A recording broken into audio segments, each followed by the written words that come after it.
நாளை 6 மாவட்டங்களிலும் கனமழை பெய்ய வாய்ப்புள்ளது என சென்னை வானிலை மையம் தெரிவித்துள்ளது.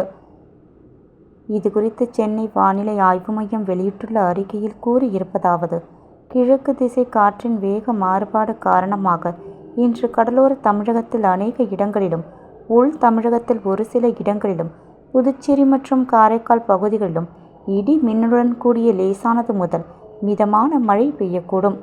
அதேபோல் கன்னியாகுமரி, திருநெல்வேலி, தென்காசி, தூத்துக்குடி, ராமநாதபுரம், புதுக்கோட்டை, சிவகங்கை, தஞ்சாவூர், திருவாரூர், நாகப்பட்டினம், மயிலாடுதுறை ஆகிய 11 மாவட்டங்களில் ஓரிரு இடங்களில் கனமழை பெய்ய வாய்ப்புள்ளது.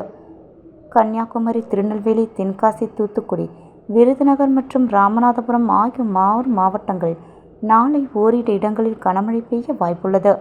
தமிழகம், புதுச்சேரி மற்றும் காரைக்கால் பகுதிகளில் மார்ச் 4ஆம் தேதி முதல் மார்ச் 6ஆம் தேதி வரை வறண்ட வானிலை நிலவக்கூடும். சென்னையில் அடுத்த 48 மணி நேரத்திற்கு வானம் ஓரளவு மேகமூட்டத்துடன் காணப்படும். அதிகபட்ச வெப்பநிலை 33 டிகிரி செல்சியஸை ஒட்டியும், குறைந்தபட்ச வெப்பநிலை 25 டிகிரி செல்சியஸை ஒட்டியும் இருக்கக்கூடும். இவ்வாறு அதில் கூறப்பட்டுள்ளது.